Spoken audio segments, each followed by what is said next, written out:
At Hodent Airport, as I pulled my suitcase out of the terminal, a flashy Bugatti was waiting outside, clearly an expensive car. As soon as the man outside the car saw me, he immediately opened the door. "Young master, please get in." My luggage was loaded into the car. As I settled into my seat, I casually chatted with the man in the driver's seat. "Uncle James, why did you come to pick me up? Where's the family driver?" Uncle James laughed heartily, the wrinkles at the corners of his eyes making him look more amiable. The car slowly started and merged into the flow of traffic, and Uncle James's voice rang out. "Young master, it's been many years since you last came home. I heard you were returning today, so I volunteered to come pick you up," Uncle James said. "So Uncle James missed you." I smiled, my gaze tinged with a hint of sarcasm. Before long, the car stopped in front of the Stone family villa.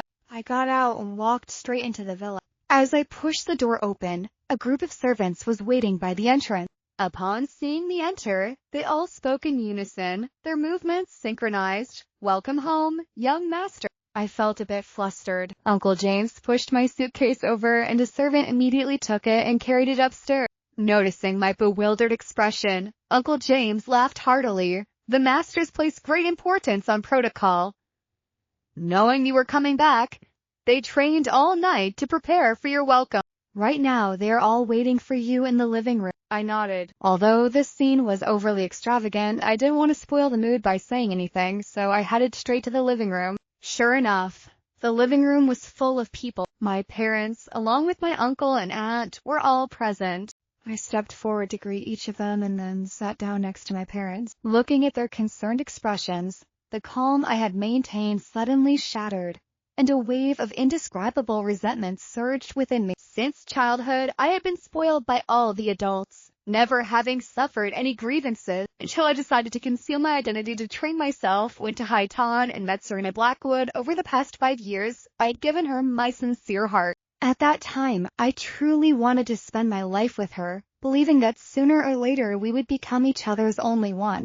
But unfortunately, in the end, I almost became her secret lover without even realizing. A sincere heart ultimately just ends up being fed to the dog. My mother noticed my frustration and patted my shoulder. "What's done is done. Let it go. What we fear the least is making mistakes. We can always start over. We have no shortage of the ability to forgive mistakes." Hearing my parents' comforting words, my mood finally eased a bit. Seeing this, the others quickly changed the subject, bringing out the gifts they had prepared in advance. At that moment, I realized that what my mother had said during the previous phone call was not exaggerated at all. It was even quite modest. The house ownership certificates were piled up, accompanied by a string of keys. The most prominent was a diamond-studded watch placed in the center, made of gold and diamonds. Each diamond was large, exuding an extraordinary and precious aura, but they seemed to feel it wasn't enough, piling more on the table in front of me, as if only that would satisfy them. Just as I was about to say I didn't need anything, I suddenly slammed the table, my eyes lighting up. "Ethan just broke up, right? Perfect timing. Aunt has a friend whose daughter just returned to the country. Aunt has been worried about her daughter not finding a boyfriend for a long time. Why don't the two of them meet just to get acquainted?" I was taken aback, hurriedly waving my hands to say I didn't need it, but my aunt didn't listen, directly pulling out her phone and pushing a contact toward me. "You met that girl before she went abroad. She's very beautiful. Even if there's no fate, being friends isn't bad." Faced with this sincerity, I finally agreed to my aunt's suggestion. What I didn't expect was that when I opened the contact list my aunt had pushed to me, I found that I already had that person in my friends list. I clicked to view it, and there were no notes. The profile picture was a crescent moon against a pure black background. I was surprised, trying to remember, but still couldn't recall when I had befriended this person. I didn't ask, calmly turning off my phone screen. After all the answers would reveal themselves when we met. While I was preparing for the blind date, on the other side, Serena Blackwood had finally returned home. The sky gradually darkened, and the villa was unlit. She didn't see the note taped to the door, and as usual entered the password to push the door open, only to find that it wouldn't budge. She was surprised, looked up, and then noticed the note on the door. After all, this will be Mr. Julian Frost's home, so it makes sense that the password is his birthday. Mr. Julian Frost's home. Serena Blackwood's heart suddenly raced. Could it be that he knows something? But he and Julian Frost had only met once. No one else could have told him about this. How could he know about her impending marriage to Julian Frost? Serena Blackwood hesitated and entered Julian Frost's birthday. The villa door immediately opened. Lights turned on and the villa was beautifully decorated. Reflexively, she called out, "Ethan Blake." The sound echoed through the villa, but no one responded. At that moment, she suddenly remembered that I had gone to Houghton 2 days ago. I rarely left her for such a long time. Most of the time, I stayed home waiting for her to return. In other words, since we started living together, except for this time, every time she came home, I was there waiting for her. Thinking of this, a wave of unease suddenly surged within Serena Blackwood, and she felt an emptiness in her heart. Could it be that I really did something? But after a moment, she dismissed the thought. How could that be? Ethan Blake loved her so much. Perhaps it was just because she had spent too little time with me these past few days that I had started to think irrationally and accidentally guessed the relationship between her and Julian Frost. But in the end, I would still return to her, and when that time came, she would comfort me. With that thought, she rubbed her temples and walked toward the living room. It seemed she had to call me to ask when I would be back to clarify things. But as she reached the living room before she could even dial my number, her gaze was drawn to something on the coffee table. Serena Blackwood didn't stop, quickly walking over to it. Soon, she sat down on the sofa, picked up a stack of papers that she didn't know what they were, her heart filled with a bit of anticipation. Is this Ethan Blake's stuff? Perhaps it's left for me to see. I know he's just sulking. How could he really want to leave? The corners of her mouth curled into a faint smile, but it quickly faded when she clearly saw the content on the paper, leaving her stunned. The first page only had a handwritten line, nothing else. Serena Blackwood immediately recognized it was my handwriting. If one didn't read the content carefully, they would only see that it was beautiful. But the words I wrote felt like a heavy punch to her heart. Serena Blackwood, congratulations on your marriage. We are done. It was as if she heard a ringing in her ears, her mind blank, reading it over and over again, finally confirming she hadn't misread. It really says, congratulations on your marriage. We are done. We are done. He doesn't need me anymore. Surely it's just a joke, right? How could he not need me? Her hands instinctively flipped to the first page, tearing it off, crumpling it into a ball, and throwing it aside. Thanks to this action, the content of the second page appeared, which was a screenshot of a chat printed out. Since the day we became friends, I didn't save the name Serena Blackwood, so I could only see the profile picture and nickname of that person, which looked very familiar as she also had that friend in her list, Julian Frost. The first message was from half a month ago, sent by Julian Frost. She flipped through each page, her heart sinking deeper and deeper. I was the little lover that Serena Blackwood kept on the side. Introducing myself, I am Julian Frost, her fiancé, advising her to leave early while she still could. Otherwise, when I and Serena Blackwood got married, it would be quite embarrassing for her to be kicked out of the villa. With just one word from me, Serena Blackwood would come to me. Tomorrow we would meet with both families. When we truly got married, what would she be? A lover cannot be brought to light. What if she loves you? Now she has kissed me. How far do you think we are from getting into bed?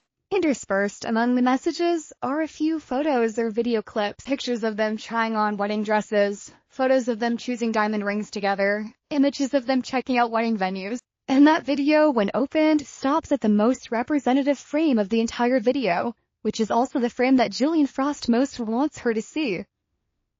She and Julian Frost are kissing, the car enveloped in the presence of both families and a group of friends. The tension in the stone's mind snaps. An indescribable panic rises in her heart. Her complexion pales, but her mouth keeps mumbling the words, I don't believe it. She stands up, runs toward the upstairs bedroom, her legs slightly trembling. When she reaches the stairs, she accidentally slips. With a thud, she rolls down the stairs, the pain helping her regain some clarity. She grits her teeth, grips the stair railing, stands up again, and limps upstairs. This time, perhaps because she is moving slower, nothing else happens, and she successfully returns to the bedroom. A glance reveals that only her belongings remain in the room. All items related to me have vanished without a trace. Even the photo frame of the two of us that used to sit on the bedside table now has the picture inside gone, leaving only an empty frame still in its old spot. The stone seems to realize something, her eyes flashing with panic again. She pulls open the wardrobe, then yanks out the drawers. After taking out her things, those spots are all empty. The bedroom, the bathroom, the study. She searches everywhere in the villa, in all the places that could hold items related to us, but no trace of me remains. Remembering the time when I suddenly said I wanted to do a big cleanup and throw away all our couple items, now she finally understands the reason I did that. He's truly heartless, leaving not a single memory for her. The anxiety in her heart had almost become a reality, but she still couldn't bring herself to believe it. We had been together for 5 years. He clearly loved me so much. How could he be so cruel as to abandon me like this? She couldn't trust what she was seeing. All that remained in her mind was the thought of finding me to clarify things. She didn't even know what she had done. When she came to her senses, she was already back in the living room. The phone had been ringing with a long, drawn-out beep, and it rang for quite a while before the other end finally picked up. Perhaps it was late and I felt as if I had been awakened from a deep sleep. I couldn't even see who was calling, so I answered directly, my voice still a bit hazy from not being fully awake. Who is it? Blake, it's me. She struggled to speak. I was afraid you would hang up thinking it was a prank call. Where are you? I want to see you, and there are our photos together. The moment she began to speak, my consciousness became completely clear. I looked at my phone and saw the name Blackwood on the screen.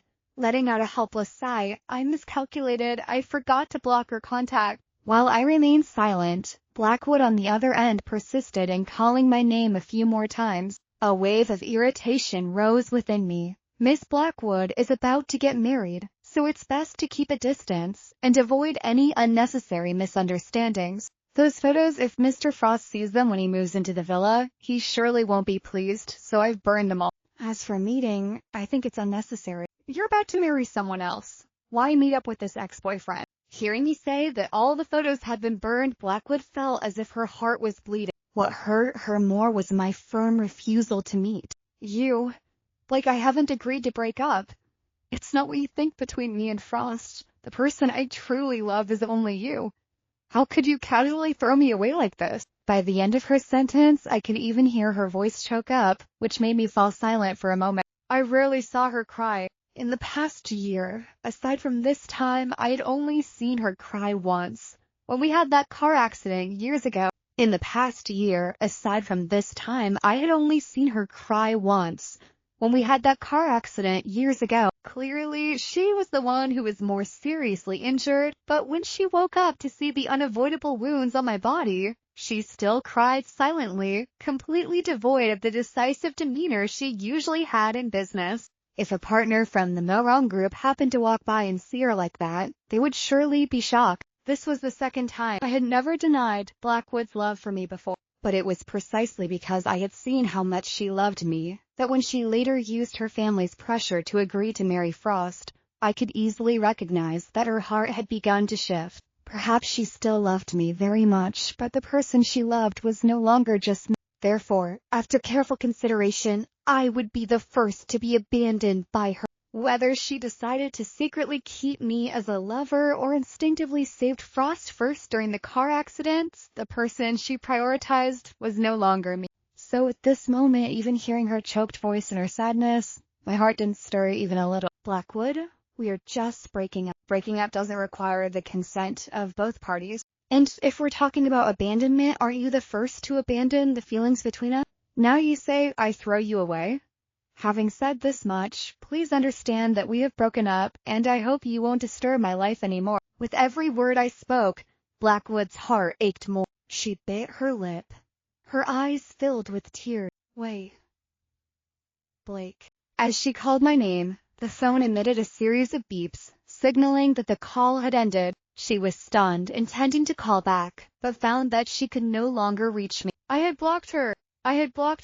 He tried various other ways to contact me, but discovered that all the messages she sent had a red exclamation mark. She sat down on the sofa in a daze, her gaze falling back on that stack of documents. She stared at the papers, sadness and anger rising within her. She swept the stack off the table with her hand. Each sheet of paper floated in the air amidst the rustling sounds, eventually falling onto the table, the sofa, and the floor, all because of Julian Frost. If he hadn't exposed this in front of Ethan Blake, how could he have suddenly left so decisively like that? The last sheet of paper fell in front of her, just in time to be the last post Julian Frost had sent me. So, what if she loves you?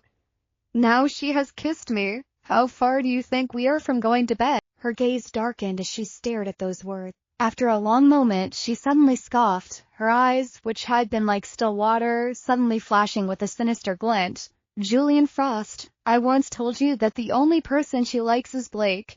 Who gave you the guts to cause trouble for Blake? And now you want to get married? I'll give you a big gift. I was completely unaware of Serena Blackwood's thoughts. I simply coldly added the phone number saved as Serena Blackwood to the block list, along with all her other contact methods. Then I set the phone down, I fell asleep. And that night, I slept particularly well, because tomorrow was the day I would go to the company to start my job as the CEO. Transferred back. I woke up very early. I was confident I would hold my ground in this position, but at least on my first day in office, I wouldn't let myself become the subject of gossip. The Shang-Chi Group was the family business of the Wei family, with a history of over 100 years and a wide range of operations. The news of the Shang-Chi Group bringing in a young and handsome CEO had spread throughout the business community before I even started. At that time, Serena Blackwood was drinking with her close friends in the largest club in High City to drown her sorrows. I heard that after Ethan Blake found out she was about to marry someone else, he angrily broke up with Serena Blackwood. But no one took this seriously. He was just temporarily unable to accept that he could only be an unrecognized lover in the future, so he threw a tantrum and demanded a breakup. I heard he just quit his job. Don't worry, when the money in his hands runs out, he'll definitely come back sooner or later. If not, who will save his gambling father and his sick mother? That's right. I've seen many handsome guys like him who rely on their girlfriends. Wasn't it because he wanted to cling to her? Now that the dream is shattered, it's normal for him to be unable to accept it. At most, after some time, he will coax her back. Right. With his status, how could he ever be her husband? It was just a delusion, the life she allowed him to live beside her. It was just a delusion, the life she allowed him to live beside her. Before, he probably didn't even dare to dream of it. The mocking words about me rang out incessantly, making Serena Blackwood, who had been quietly drinking, feel uncomfortable. Her expression darkened, and she suddenly slammed the glass of wine in her hand. Crash! The sound of shattering glass, along with the flying shards, caused the noisy space to fall silent for a moment. Suddenly, her cold, icy voice rang out. Have you said enough? The others looked at her in confusion, no one reacting, no one understanding why she was angry. What she said sounded like she was defending me, but hadn't they said such things before? They had even said it in front of her many times. Serena Blackwood and I have never opposed anything.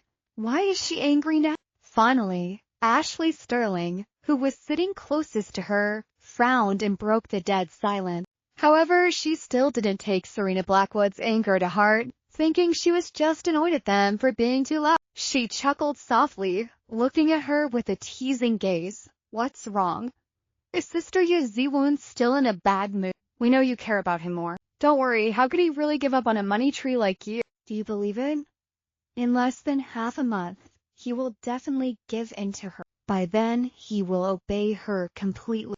As soon as the words left her lips, Serena Blackwood looked up at Ashley Sterling, her gaze icy. I'm sorry. Ashley Sterling was taken aback, not understanding what she meant. Her voice rang out again. Apologize to him. At this moment, Ashley Sterling finally realized that she was genuinely angry because they had spoken ill of me. Sister Serena Blackwood, why are you so worked up? Besides, we didn't say anything wrong. Isn't he just a broke loser clinging to you for money?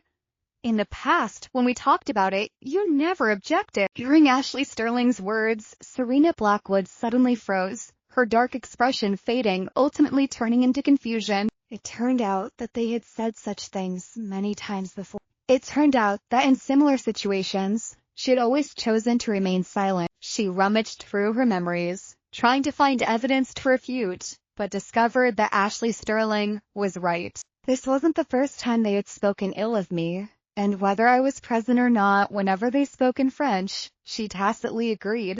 Only when they spoke directly in front of her did she intervene with a few words. But how could those words of intervention be considered evidence? Only when they spoke directly in front of her did she intervene with a few words. But how could those words of intervention be considered evidence? They were merely a reluctant act she had to perform in front of me. Her previous tacit acceptance was the true thought in her heart. Thinking of this, she suddenly froze, unsure of what to say, and could only drink one glass of wine after another. But at the same time, a hint of doubt also arose in Serena Blackwood's. That's right. He has a gambling father and a seriously ill mother. Now he doesn't have a job anymore. Perhaps after some time he will really come back. At this moment, the others didn't want to ruin her mood any further and shifted to another topic. The Shang-Chi Group recently appointed a new CEO. Have you heard any news? I heard it's the young master of the Wei family who hasn't been in the spotlight for the past few years. They say he went away to train himself. Now that he's back, the Shang-Chi Group has been handed over to. After all, the Wei family only has one son, and all those assets will eventually fall into his hands. Even if he parachutes in, he must have been well trained from the start, able to take up the position directly. We're both young masters. How can the gap between us be so vast? Serena Blackwood wasn't interested in this topic, so she didn't participate, just sitting alone in the corner. The empty bottles of wine in front of her piled up more and more.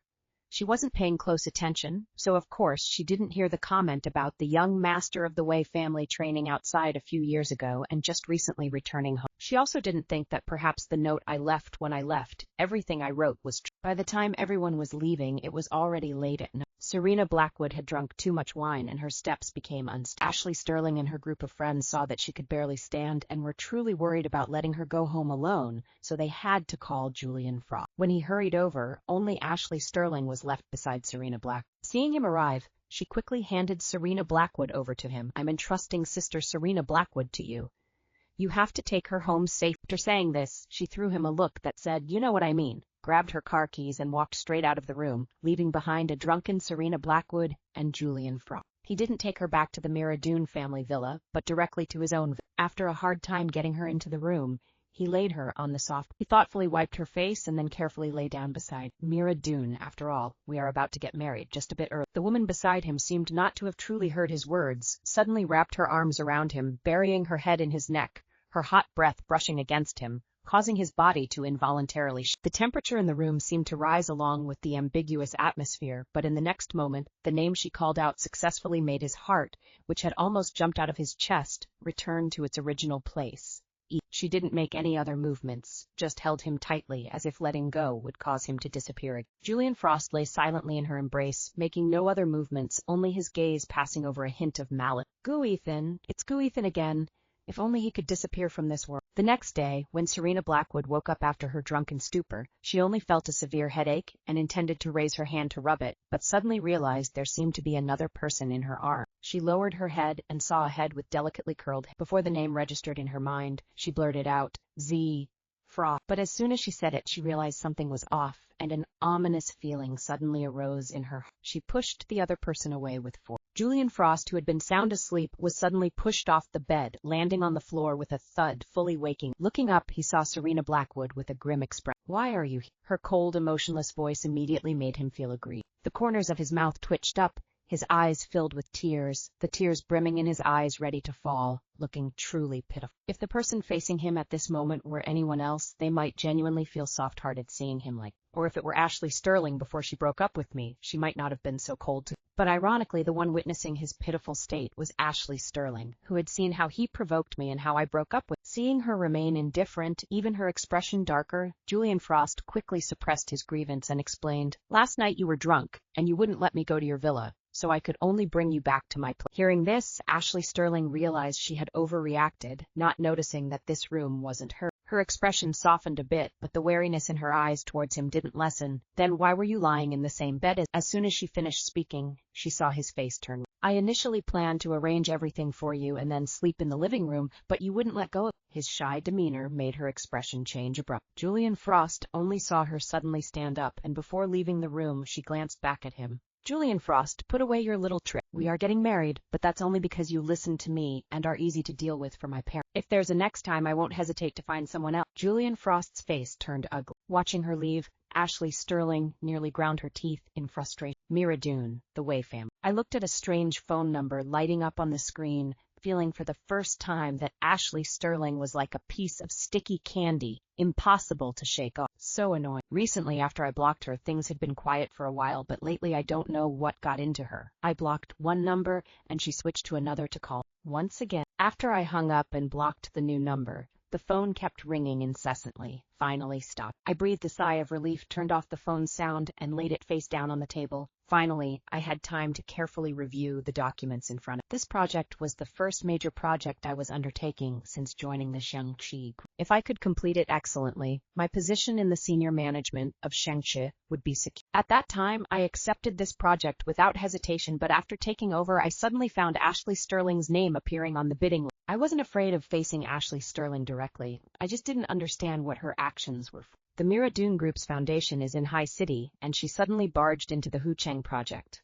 Is it because of thinking of this, I couldn't help but sneer. Did Ashley Sterling think that what she was doing was very romantic? On one hand, preparing for a wedding with one man, and on the other hand, entangled with another man trying to play both sides. And she even dared to tell me that her relationship with Julian Frost wasn't what I thought. But even if she truly didn't love Julian Frost, so, after all, Julian Frost was still the marriage partner she had willingly chosen. Even though I wasn't the only son of a billionaire, she shouldn't arbitrarily change my status from her official boyfriend to a kept. This bidding was particularly intense. Not only Shang-Chi and the Mira Dune Group, but almost all the top families of Hu Cheng were participating. Of course, there were also quite a few like Ashley Sterling, who came from other cities. Due to the large number of participants, the organizers directly held a banquet, inviting all the groups involved in the. When my aunt brought the invitation, she mysteriously winked at. I looked at her suggestive gaze, thinking I must have missed some important information, and confusedly asked her, "Aunt, is there anything else?" Hearing this, my aunt shot me a glance, seeing that I seemed to have completely forgotten what we had discussed a few days ago, and no longer kept it a secret, stepped forward and patted my shoulder. "Hey,